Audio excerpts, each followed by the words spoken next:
Muy bien, ahora entonces pasamos al momento de aprender de la palabra y os animo a abrir vuestra Biblia en Hebreos 11. Ahora los niños subirán arriba, pero vamos a leer primero juntos esta lectura en Hebreos capítulo 11.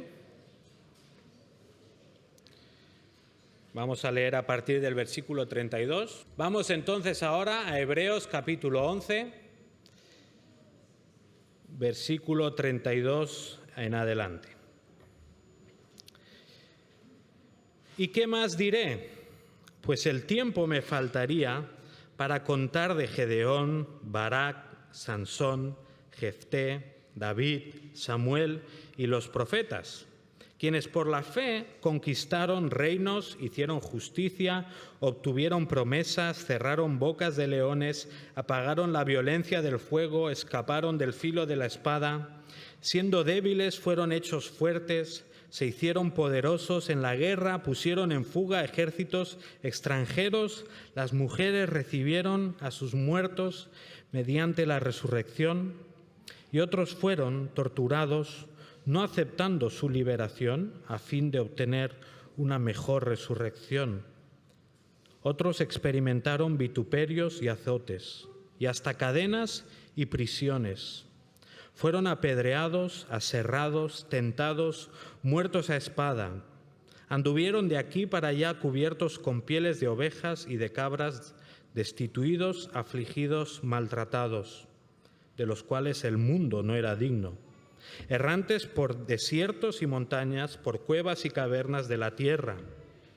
Y todos estos, habiendo obtenido aprobación por su fe, no recibieron la promesa, porque Dios había provisto algo mejor para nosotros, a fin de que ellos no fueran hechos perfectos sin nosotros.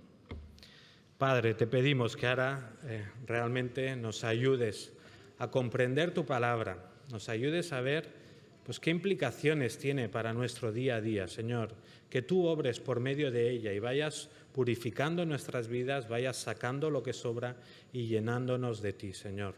Te pedimos igualmente por nuestros pequeños para que tú los bendigas ahora en las clases, para que ellos también puedan aprender sobre quién eres tú y sobre lo que tú has hecho por ellos.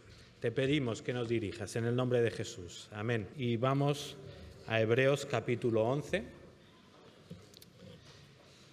Yo no sé cuántos os suena el nombre de Sidney McLaughlin, más o menos. ¿Alguien le suena? ¿Sabe quién es? ¿Alguien sabe quién es? Veo que no sois muy deportistas, me parece, no como yo. Bueno, esta mujer, Sidney McLaughlin, es una mujer estadounidense que con 26 años ya es una de las mejores atletas de la historia de la humanidad. Con 26 años. Por otro lado, ¿a cuántos os suena el nombre de Ashur Sarnaya? Tampoco a muchos, ¿verdad? Bueno, este no es tan famoso, obviamente. Él es un refugiado iraquí que vivía en Francia, que iba en silla de ruedas y que tenía más de 16.000 seguidores en su cuenta de TikTok. Bueno, ¿sabéis qué compartían estas dos personas en común? Sidney y Ashur. Bueno, pues ambas tenían fe en Jesús. Y para ambas, esta semana ha sido una semana muy importante en sus vidas. Por un lado, para Sidney, esta semana ella ha ganado la medalla de oro en los mundiales de atletismo que se están celebrando en Tokio, haciendo la segunda mejor marca de la historia. Y más, ha sido un año en el que ella ha cambiado de disciplina. Antes hacía vallas, ahora hace lisas y aún así pues, ha tenido un rendimiento espectacular. Lo curioso de esta mujer es que cada vez que le preguntan, oye, ¿cómo este cambio que has hecho y este éxito que has tenido? Siempre que le preguntan, ella insiste una y otra vez que su fe en Jesús es la parte más importante de su vida, que los éxitos que obtiene vienen por, en este caso decía, mucho trabajo y mucha oración.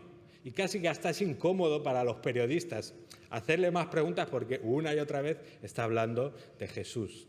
Para que lo sepáis, conocéis a John MacArthur, que falleció hace, pues es miembro de su iglesia y el marido de esta atleta estudia en el seminario de esa iglesia, solo para que os centréis, ¿vale? Entonces, insiste una y otra vez, no, mi fe es muy importante para lo que hago, es lo más básico de mi vida y los buenos resultados que obtengo están relacionados con mi fe. Por otro lado, tenemos a este hombre, Ashur Sarnaya, que, como decía, es un refugiado iraquí que vivía en Francia. Y esta semana él estaba emitiendo un vídeo en TikTok compartiendo sobre su fe en Jesús. Y mientras estaba compartiendo sobre su fe en Jesús, fue apuñalado en el cuello y como consecuencia pues acabó falleciendo. Ambos, tanto Sidney como Ashur, esta semana han experimentado las consecuencias de vivir por fe. Pero ¿realmente es posible que el resultado y las consecuencias de vivir por fe sean tan diferentes en una vida y en otra? O sea, ¿realmente tiene sentido que unos disfruten de la admiración mundial y que otros sean asesinados cruelmente? ¿Realmente estas dos consecuencias vienen por tener fe en Jesús? Volvemos a Hebreos, estamos en el capítulo 11 y estamos hablando una y otra vez sobre la fe.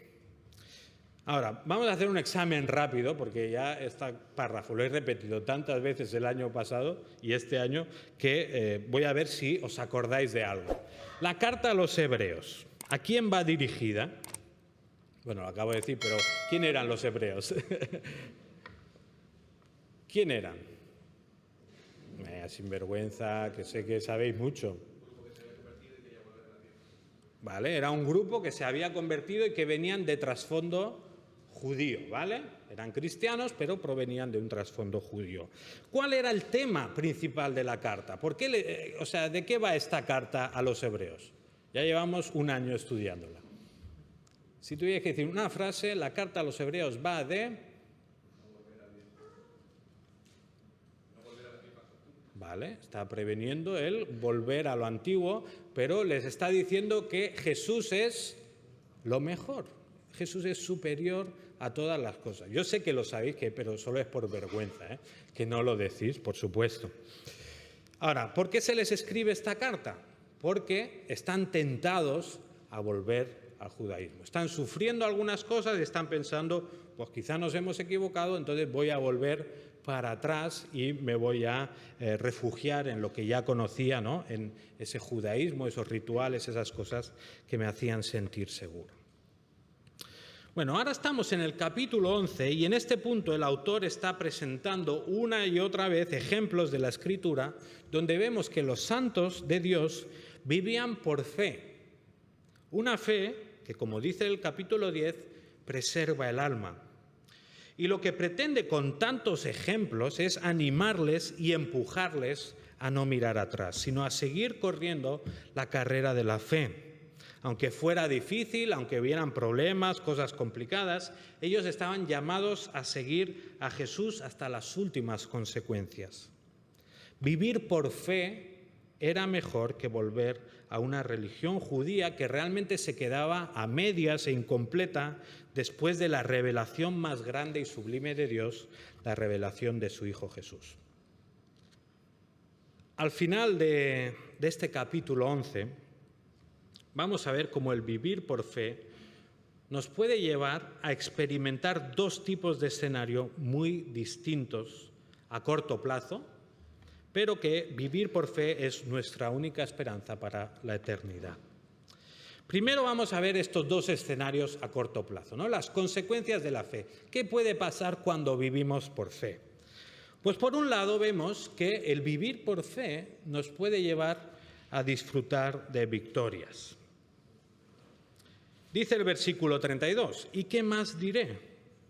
Pues el tiempo me faltaría para contar de Gedeón, Barak, Sansón, Jefté, David, Samuel y los profetas. El autor sigue avanzando con este argumento que lleva ya trabajando unas cuantas líneas y ahora ya opta por decir pues varios nombres así un poco de golpe. Algunos pertenecen al tiempo de los jueces, otros ya pertenecen a la época de la monarquía. Y la verdad es que leyendo estos nombres uno casi se sorprende, ¿no? Porque si conocemos las historias de Gedeón, de Barak, de Sansón, diría, bueno, si hubiera tenido yo que hacer una lista, ¿no?, así de ejemplos de la fe, pues probablemente estos ni se me habrían pasado por la mente, ¿vale? Pero el autor, obviamente guiado por Dios, guiado por el Espíritu Santo, decide y escoge estos ejemplos por algún motivo. No sabemos exactamente cuál es, pero lo que sí sabemos es que el criterio del Espíritu Santo es mucho mejor que el nuestro, así que nos fiamos de él, ¿de acuerdo? Lo que sí que vemos es que estos nombres que Dios nos pone aquí son de personas que, pues a pesar de ser imperfectos, fueron usados por Dios para dar victorias a su pueblo. Y algunas de las victorias las vemos aquí, ¿no?, a partir del versículo 33. Habla de que por la fe conquistaron reinos, hicieron justicia, obtuvieron promesas, cerraron bocas de leones, apagaron la violencia del fuego, escaparon del filo de la espada, siendo débiles fueron hechos fuertes, se hicieron poderosos en la guerra, pusieron en fuga a ejércitos extranjeros, y dice que las mujeres recibieron a sus muertos mediante la resurrección. Bueno, sin duda esta es la parte de la fe que nos gusta vivir, ¿verdad? Disfrutar de victorias, disfrutar de que las cosas vayan bien, que todo sea pues fácil, ¿no? Aquí se nos habla pues de conquistas de reinos, de victorias militares, incluso humillación de los enemigos. Digamos que eran momentos, ¿no?, donde el pueblo de Dios tenía pues abundancia, tenía poder, tenía reconocimiento. También se nos habla de protección contra peligros, ¿no?, de cerrar bocas de leones, escapar del filo de la espada. Incluso se nos habla de personas salvadas ya cuando estaban muertas, ¿no?, que digamos que resucitaron. Y todas estas victorias vienen por lo que dice el versículo 33, por la fe, por fe. Claro, si lo traducimos directamente a nuestro tiempo, ¿no?, a nuestra situación, pues podríamos decir que vivir por fe, por tanto, pues puede llevarnos a disfrutar de victorias en el campo socioeconómico, por ejemplo, ¿no? Igual que vencieron a ejércitos, conquistaron tierra, pues vivir por fe puede suponer pues un ascenso en el trabajo, unas mejores condiciones de vida, un cierto reconocimiento social, etc.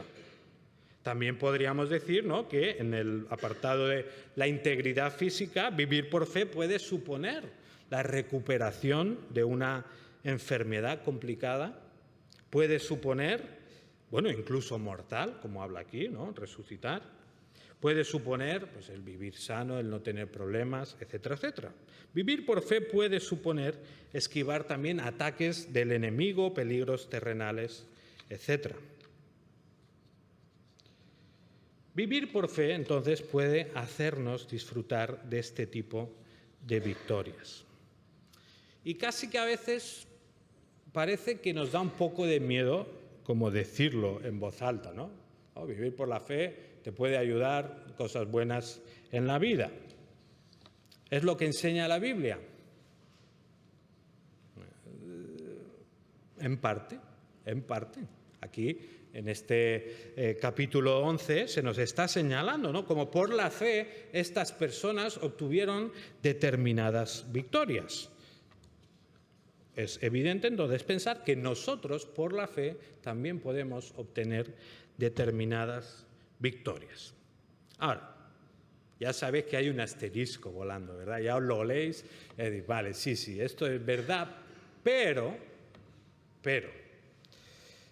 hay que ponerle eso, un asterisco importante. Estas victorias de las que disfrutan estos testigos de la fe, como Gedeón, David, los profetas, podríamos decir que están siempre sujetas, por supuesto, a la voluntad de Dios y están subordinadas al cumplimiento de sus propósitos y sus planes.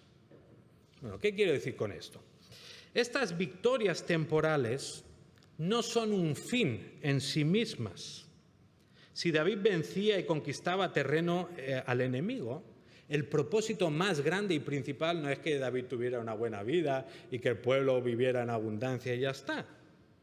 El propósito más grande siempre era dar a conocer al Dios que estaba con David y al Dios que le daba la victoria.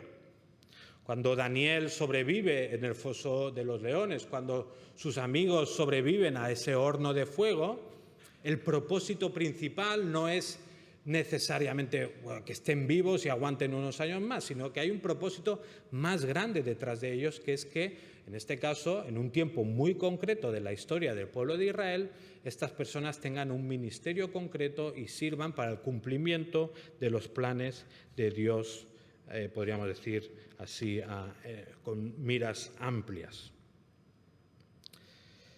De la misma manera, cuando tú y yo vivimos por la fe y las cosas parece que van bien, ¿no? Que tenemos un trabajo estable, que vivimos cómodos, que nuestra familia vive en paz, el propósito principal de todas estas bendiciones y consecuencias no es que nosotros vivamos una vida tranquila y bonita hasta que nos muramos, sino que el propósito de todas estas cosas y de todos esos regalos que Dios nos está dando están para que el reino de Dios avance allí donde estemos, para que la gente que te conoce pueda ver en ti que todas esas cosas buenas que tienes y que Dios te ha dado son secundarias en tu vida y que tu mayor gozo y plenitud vienen porque estás siguiendo a Jesús y vives para su gloria y no para la tuya. Si Dios te sana de una enfermedad complicada, sea a través de procedimientos médicos rutinarios y habituales, o si te sana a través de una intervención sobrenatural, el propósito principal no es que tú, vivas muchos años, sino que el propósito es que tú puedas testificar de que hay un Dios que puede sanar el cuerpo, pero sobre todo de que hay un Dios que puede salvar el alma. Para eso está, para eso Dios hace las cosas en nuestra vida. Y si tú estás disfrutando de bendiciones terrenales, por un lado, disfrútalas, disfruta de lo que Dios te ha dado. No te tienes que sentir culpable de que otros tienen menos y tú tienes más. Si tú estás siendo responsable con Dios, puedes disfrutar de lo que Dios te ha dado. Pero de ninguna manera estas bendiciones terrenales se conviertan en un ídolo. Que nunca estas bendiciones de este mundo se conviertan en el objetivo de tu vida, en torno a lo que todo lo demás gira. Recuerda que la bendición más grande que existe sobre la faz de la tierra es que seamos llamados hijos de Dios. Dice Primera de Juan, mirad cuán gran amor nos ha otorgado el Padre para que seamos llamados hijos de Dios. Y eso somos. O sea, si estás disfrutando de las consecuencias agradables de vivir por fe, ten muy en cuenta que todo lo que Dios te ha regalado y otorgado tiene el propósito de avanzar su reino en este mundo. Tus hijos, tu matrimonio, tus recursos, tu tiempo, tus capacidades, todo lo que Dios te ha regalado tiene el propósito principal de servir para glorificar a Dios. Todo lo que Dios te ha dado en tu vida tiene el propósito de que cumplas con la misión que Dios te ha encomendado. Así que si disfrutas de las consecuencias positivas de vivir por fe, dale gracias a Dios por todo lo que te ha dado, porque no es mérito tuyo, eso te lo ha regalado el Señor, pero pídele que te ayude a ponerle a Él siempre en primer lugar y poner al servicio de su obra todo lo que Dios te haya concedido. Por otro lado, estos versículos y estos nombres, ¿no?, que nos llaman la atención, en cierto sentido nos tienen que animar, ¿no? Porque pensamos, en Gedeón, y decimos, un poco hipócrita, ¿no? Liberar al pueblo de la idolatría y luego meterlo otra vez allí. Pensamos en Sansón, que era un hombre muy pasional, podríamos decir, se dejaba llevar por algunas cosas. Pensamos en Barak, podríamos considerar que era un poco cobarde, digamos, no estaba dispuesto a hacer la obra de Dios si no le acompañaba Débora. Claro, pensamos en ellos y decimos, esto de que sean testigos de la fe, pero realmente nos tiene que animar porque nos hace ver que nosotros, o sea, si tú te consideras mejor que ellos, ya hay un problema, ¿vale? O sea, la realidad de la Biblia es que todos somos pecadores, todos somos torpes, todos fallamos a Dios una y otra vez. El mensaje bonito de la Biblia es, parte de la salvación y todo lo que Dios nos ha dado, es que a pesar de cómo somos, a pesar de nuestras imperfecciones, si vivimos por la fe, Dios nos va a usar. Pensad en el mismo Pablo, persiguiendo, matando a cristianos, y de un día a otro el Señor lo cambia. Y pasa de matar cristianos a ser él perseguido y a sufrir por causa de la fe. Entonces, si Dios usó a Pablo de esa manera, sin duda, te puede usar a ti, me puede usar a mí, con todos nuestros defectos, imperfecciones, torpezas. Lo importante, Dios no busca personas perfectas, Dios busca personas que vivan por la fe y la confianza en Él. Así que si tú confías plenamente en Jesús, Él te va a usar para seguir avanzando su plan aquí en la tierra. Por otro lado, el ver estas victorias de fe en este capítulo nos anima a nosotros a ser más valientes, ¿verdad? Eran personas, eso, como nosotros, torpes, imperfectas, pero también enfrentaban retos grandes y difíciles. El vivir por fe les animaba a servir al Señor aunque la tarea fuera difícil. No en plan ciego de, pues yo, Señor, lo que tú me digas y aunque no tenga ningún sentido ni coherencia voy a hacer eso. No, o sea, esa fe les hacía confiar en que lo que Él les estaba pidiendo realmente se iba a cumplir. No por sus méritos y capacidades, sino porque Dios es poderoso. Entonces nosotros igual, a la hora de servir al Señor, sí, podemos mirarnos y ver nuestros muchos defectos y debilidades, pero tenemos que mirar al Señor y darnos cuenta de que si Él nos envía a hacer algo, si Él nos encarga algún ministerio, si Él nos da una misión que dar, en Él la podremos hacer.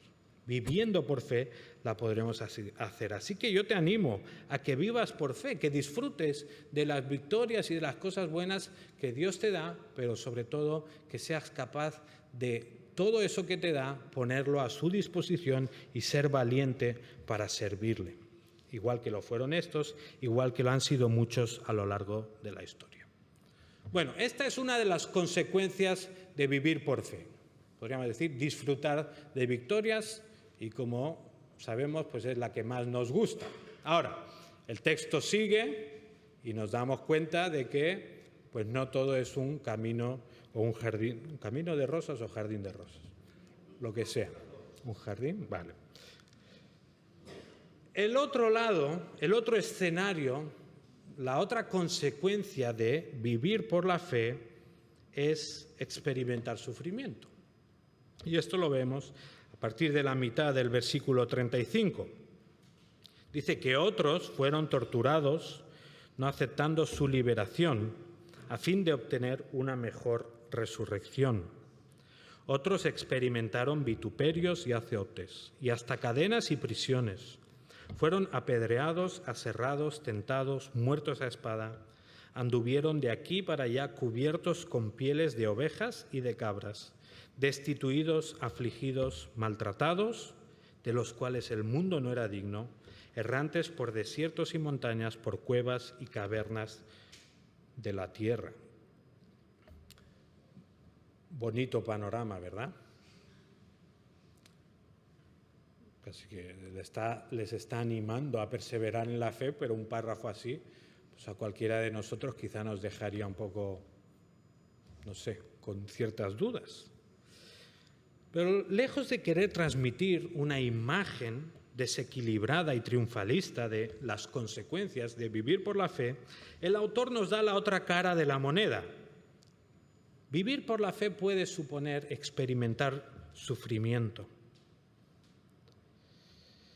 Vivir por fe puede perjudicar, podríamos decir, si fuera un anuncio, vivir por fe puede perjudicar gravemente su salud y la de las que lo rodean. Por favor, consulte a su médico, ¿no? O sea, vivir por fe tiene un componente de riesgo, tiene un componente de sufrimiento, de dificultad.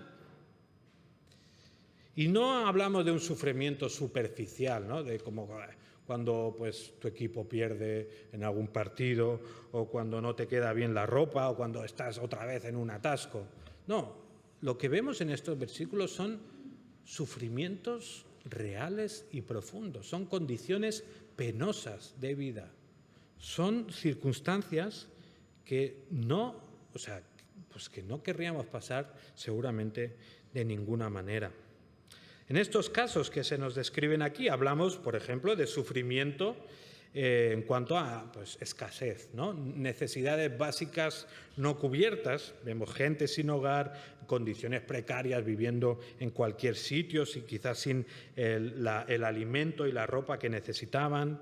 Hablamos también de sufrimiento emocional, de sufrimiento social, ¿no? Como falta de libertad, persecución, angustia. Hablamos también, obviamente, de sufrimiento físico. Hablamos de maltrato, de tortura o incluso la muerte. Y no se nos dan aquí los nombres de los que sufrieron todas estas cosas y estas barbaridades, así que quizás no vale la pena que nos pongamos a hacer de detectives e intentamos ver a quién se refiere cada cosa. Más bien lo importante de todo esto es ver que todos estos sufrimientos también vinieron por la fe. Porque estas personas trataron de vivir una vida coherente con su profesión de fe y no permitieron que las circunstancias en las que se encontraron quebrantaran sus convicciones más profundas, esa fe en el Dios invisible. Y el hecho de que encontremos esta lista de sufrimientos justo después de la lista anterior, ¿no?, de esos triunfos y victorias, pues todavía nos deja más perplejos. Fijaos en este contraste tan grande, ¿no? Vemos que unos experimentan conquista de reinos, otros sufren cadenas, unos esquivan la espada, otros son azotados, unos hacen huir ejércitos extranjeros, otros son apedreados y aserrados. O sea, ¿cómo puede ser que haya tanta diferencia entre estos dos tipos de personas o entre estos dos tipos de consecuencia, no de personas? Puede ser que los primeros, ¿no?, los que disfrutan de victoria, fueran o tuvieran una fe mejor que los otros. Puede ser que esos que disfrutan de la victoria realmente se lo habían ganado, ¿no? Es que eran personas que sí realmente confiaban en el Señor, y los otros que sufren penalidades, esos tienen un nivel o una intensidad de fe más baja. ¿Realmente es eso lo que nos está enseñando la Escritura? No, ¿verdad? Muy bien, muy bien. No nos está enseñando eso. No nos está diciendo de ningún lado que hay algo en la fe que si consigues desbloquear, entonces todo te va a ir bien, o algo que si no consigues todo te va a ir mal. No nos está hablando de ninguna manera de esto. Nos está diciendo claramente que vivir por fe puede suponer sufrimientos severos, duros, dolorosos y terribles. Y claro, nos puede parecer un poco chocante, ¿no? Porque si somos justos, ¿no?, con lo que la Biblia enseña, podríamos decir que así de primera lo que nos gusta es la parte más de el Señor me ayuda, me bendice, provee y todo me va a ir bien. Y eso hay parte que es cierta, hay parte que no lo es tanto, ¿no? Lo que pasa es que nosotros como sujetos subjetivos, digamos, nos quedamos con lo que más nos gusta. Pero lo cierto es que la Biblia nos habla seguramente más de la relación entre fe y sufrimiento que de la relación entre fe y bienestar temporal y terrenal. Desde el mismo Génesis hasta Apocalipsis vemos una y otra vez que incluso aquellos que viven con fe en Dios, que les sirven, experimentan todo tipo de sufrimientos. Tenemos el profeta Habacuc que empieza su profecía diciendo: «¿Hasta cuándo, oh Señor, pediré ayuda y no escucharás? Clamaré a ti violencia y no salvarás». El profeta ve lo que hay y dice, es que esto es desesperante, no tiene sentido, y piensa que Dios o no les escucha o no les ve o no se preocupa de ellos.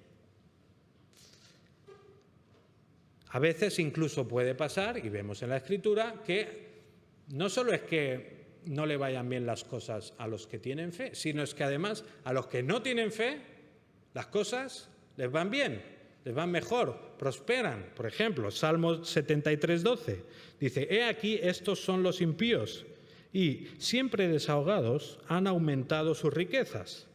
Ciertamente en vano he guardado puro mi corazón y lavado mis manos en inocencia, pues he sido azotado todo el día y castigado cada mañana». Bueno, esta realidad está presente en la Biblia hasta desde los escritos más antiguos. Podemos pensar también en el libro de Job, una persona que vivía una vida justa, que trataba de hacer lo que al Señor le agradaba, por él, por sus hijos, etcétera, etcétera, y de la noche a la mañana, sin él tener ni idea de lo que pasa, toda su vida se desmorona. A nosotros leemos el libro y sabemos lo que está pasando. Él no tiene ni idea. La palabra de Dios nos muestra que el sufrimiento y la fe muchas veces van de la mano. Ahora, lo curioso de la palabra de Dios es que no nos da seguramente la respuesta que nos gustaría escuchar o la que deseamos obtener, ¿no? O sea, nosotros normalmente cuando hay sufrimiento o cuando vemos algo, queremos saber el por qué, ¿no? ¿Por qué, Señor? ¿Por qué permites esto? ¿Por qué me está pasando esto en mi vida? Etcétera, etcétera. Y obviamente es una disposición normal del corazón del ser humano preguntarse el por qué está pasando estas cosas. Sin embargo, lo que vemos que Dios normalmente responde en su palabra no es el por qué, sino el para qué. O sea, ¿para qué estás sufriendo? Conocemos bien el texto, por ejemplo, en Santiago, capítulo 1, versículo 2. Dice, «Tened por sumo gozo, hermanos míos, el que os halléis en diversas pruebas, sabiendo que la prueba de vuestra fe produce paciencia y que la paciencia ha de tener su perfecto resultado para que seáis perfectos y completos sin que os falte nada».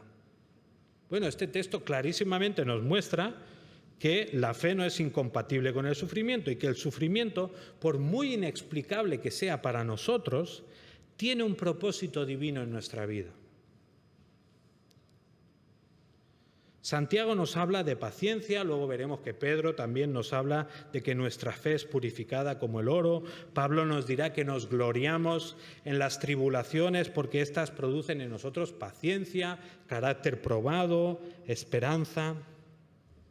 Los sufrimientos en la vida del creyente tienen un propósito formativo en nuestro carácter.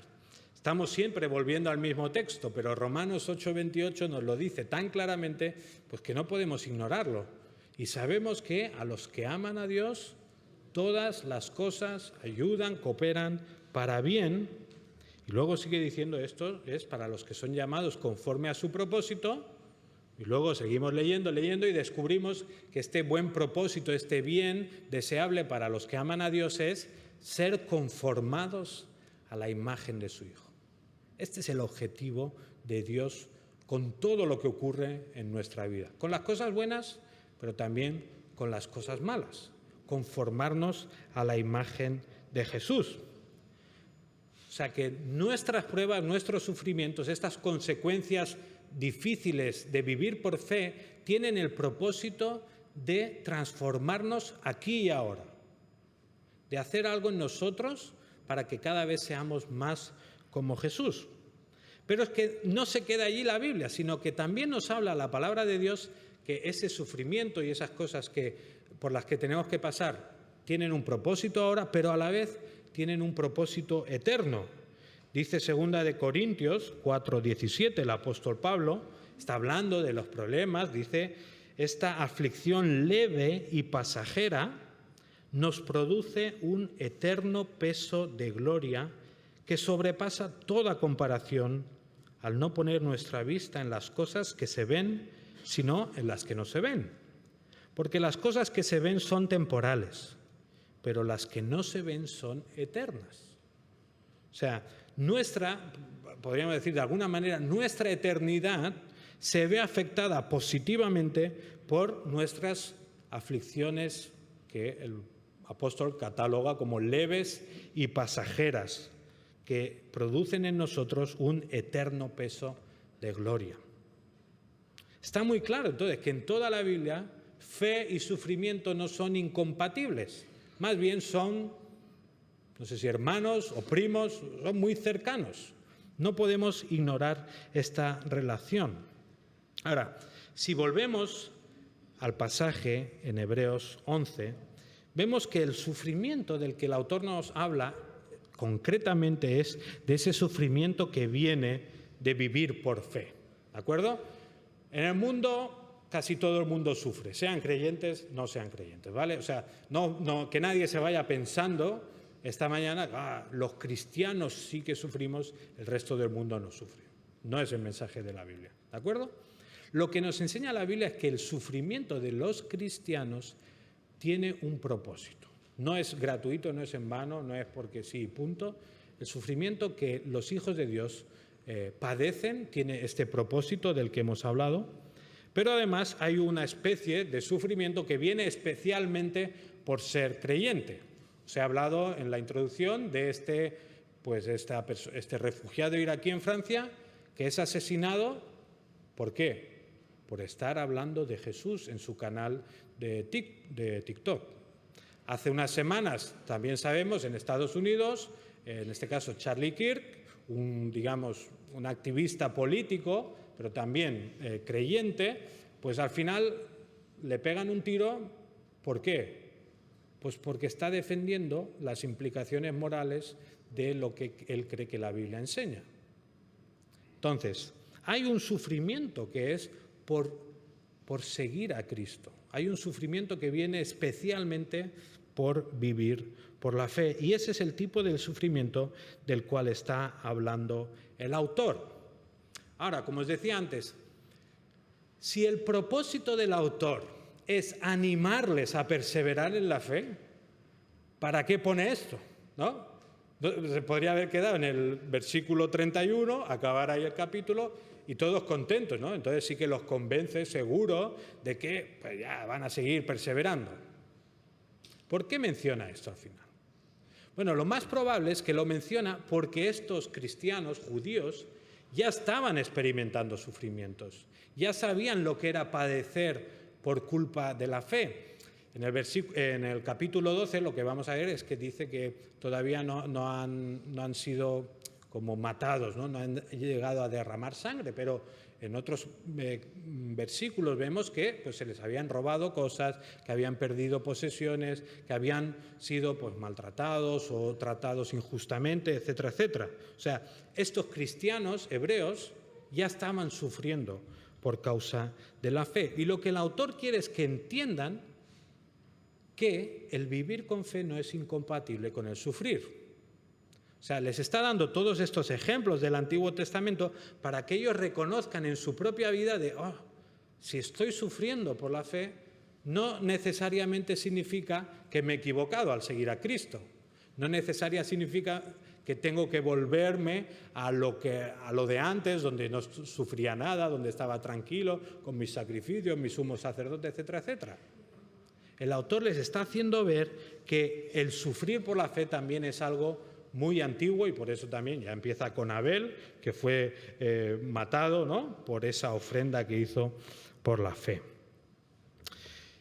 Si insistimos en esta enseñanza de la palabra, lo que vemos es que el sufrimiento por causa de la fe fue algo tan común que podríamos decir hasta tuvo un impacto en el lenguaje de la época. ¿Qué significa mártir? ¿Lo sabéis? ¿Qué es un mártir? Bueno, vosotros sois un poco mártires de escucharme tanto rato, ¿no? Pero realmente, ¿qué es un mártir? Cuando hablamos de un mártir, ¿a qué nos referimos? Sí, alguien que sufre o podríamos hasta alguien que muere por su fe, podríamos decir, ¿no? Vale. Ahora, Manuel dice muchas veces, ¿sabéis más griego del que...? No, o algo así, dice, ¿no? Sabemos griego, ¿no? aunque hoy nos referimos a mártir como el que muere por su fe, la palabra mártir viene del griego y significa testimonio, testigo. O sea, alguien que era mártir simplemente era alguien que daba testimonio o era el testimonio sobre algo. Jesús, por ejemplo, en Mateo 18 está diciendo, ¿no? Si alguien peca contra ti, pues se lo dices. Si no te hace caso, pues el siguiente paso es ves a buscar 2 o 3 personas para que hablen. Y dice, para que toda palabra sea confirmada por boca de 2 o 3. Nosotros ponemos testigos, pero la palabra es mártires. Bueno, como se diga. Pero fijaos, si vamos al final del Nuevo Testamento, en Apocalipsis, capítulo 17, versículo 6, vemos que el apóstol Juan escribe: y vi a la mujer ebria de la sangre de los santos y de la sangre de los testigos de Jesús. Algunas traducciones ya lo traducen directamente los mártires de Jesús. ¿Qué estamos viendo? Que en este impasse de unas cuantas décadas, la palabra testigo ha adquirido ya este matiz de es alguien que sufre por su fe, o incluso alguien que muere por su fe. Entonces es importante entender esta relación, y quizá podrías pensar, estás repitiendo demasiado, pero es que nos tiene que quedar muy claro. Igual que estos creyentes tenían que entender que el sufrimiento es un resultado bastante frecuente de vivir por fe, también nosotros necesitamos entenderlo hoy.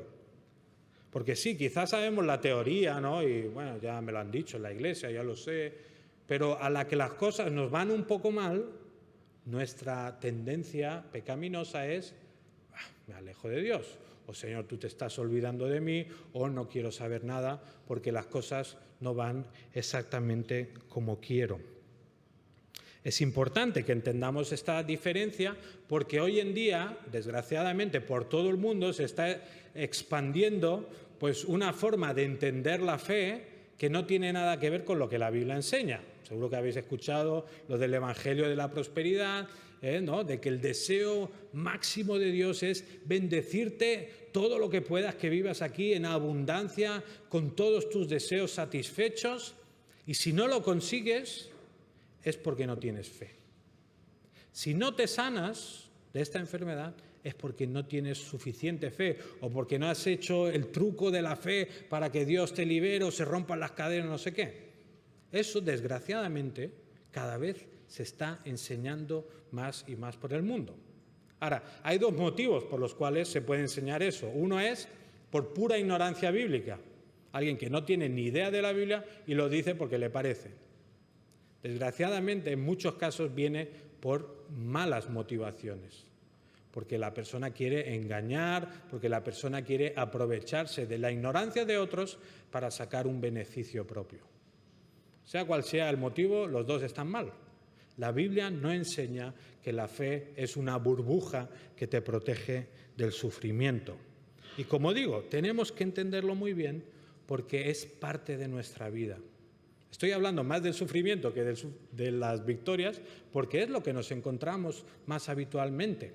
Hay un predicador que dice que por cada 99 creyentes que sufren, hay uno que es capaz de vivir en abundancia. ¿A qué se refiere? Pues que para el creyente es mucho más fácil seguir a Cristo desde el sufrimiento que desde la abundancia. Y eso lo sabemos, porque cuando recibimos abundancia también tendemos a la comodidad, tendemos a olvidarnos de Dios y a buscar esas cosas que son puros ídolos.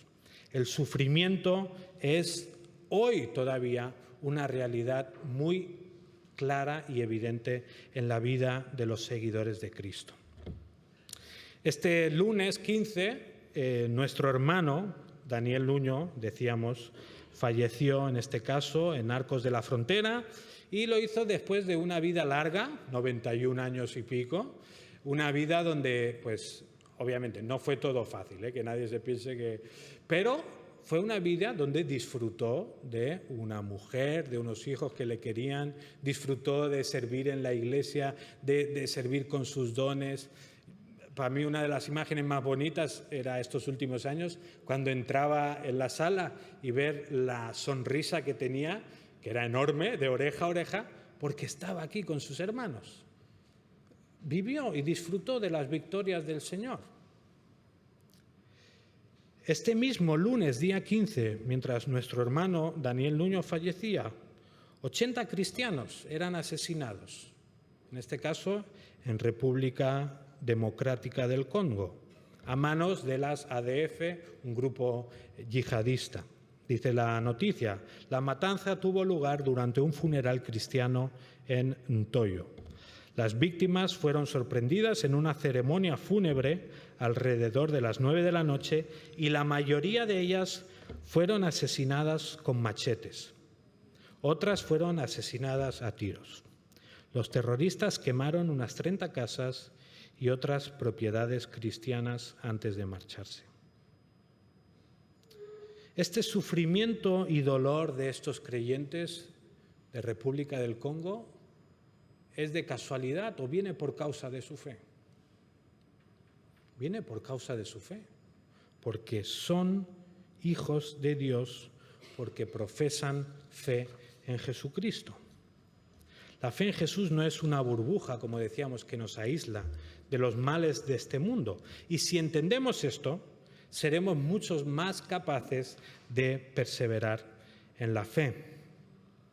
Y probablemente muchos de vosotros estáis sufriendo, estáis pasando por cosas difíciles que los demás ni siquiera podemos llegar a entender. Y si este es tu caso, pues por un lado, no te sorprendas. Dice el apóstol Pedro, en 1 de Pedro 4, 12 y 13, dice, amados, no os sorprendáis del fuego de prueba que en medio de vosotros ha venido para probaros, como si alguna cosa extraña os hubiera acontecido. Dice, antes bien, en la medida en que compartís los padecimientos de Cristo, regocijaos para que también en la revelación de su gloria os regocijéis con gran alegría. Si estás sufriendo, no te sorprendas. Es lo más normal del mundo. Por otro lado, si estás sufriendo, no desconfíes de Dios. No pienses que Él se ha olvidado de ti o que tú te has equivocado al seguirle. Es incluso posible que también algunos de vosotros estéis sufriendo más desde que decidisteis seguir a Cristo. Antes de venir a la iglesia, antes de seguir a Cristo, pues la verdad es que las cosas más o menos me iban bien. Pero desde que me entregué a Él, oye, todos son problemas. La familia, problemas. El trabajo, problemas, etcétera, etcétera. Es posible eso. Que nadie se extrañe. Que nadie piense que Dios se ha olvidado de él. Si este es tu caso, no desfallezcas, no vuelvas atrás, no pienses que, pues lo que tengo que hacer es dejar a Dios y entonces volveré a estar bien. Cuando sufras, recuerda que no estás solo. Dios no te ha prometido que no vas a sufrir, pero Dios te ha prometido que va a estar contigo en medio de todo lo que pases. Ante una enfermedad dura o ante una prueba inesperada, no pienses que al Señor se le ha olvidado cuidarte, más bien recuerda que Él está trabajando en tu vida y que su promesa es lo que está obrando, o sea, que su promesa es cierta y que lo que está obrando en tu vida es mucho mayor, mucho más glorioso y valioso de lo que hayas podido perder. Y si tienes problemas en tu familia, en tu trabajo, en el instituto, por causa de tu fe, pues recuerda las palabras de Jesús en Mateo 5:11. Bienaventurados seréis cuando os insulten y persigan y digan todo género de mal contra vosotros falsamente por causa de mí. Regocijaos y alegraos porque vuestra recompensa en los cielos es grande, porque así persiguieron a los profetas que fueron antes de vosotros. Resumiendo, hemos visto las consecuencias de vivir por la fe. Nos pueden llevar a experimentar y disfrutar victoria, pero vivir por fe también nos puede llevar a sufrir y a experimentar cosas negativas. Lo importante es que, sea donde sea que estemos, nuestra esperanza está puesta en Cristo, nuestra esperanza está puesta en Dios y sabemos que pase lo que pase, el Señor está con nosotros y que está obrando en nuestra vida. El autor de Hebreos, mediante todos estos ejemplos, nos está animando a perseverar en la fe, a no volver atrás.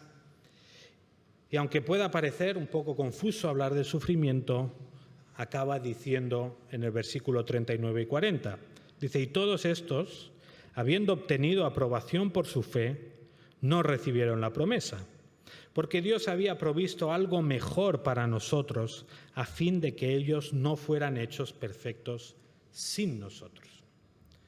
No lo voy a explicar totalmente porque ya se está pasando el tiempo, pero deciros que el autor le está mostrando con estas palabras a los lectores originales que debían contemplar estos testigos de la fe y ser animados para seguir adelante, pero además tenían que darse cuenta que ellos tenían una base mucho más sólida y fuerte sobre la cual perseverar en la fe.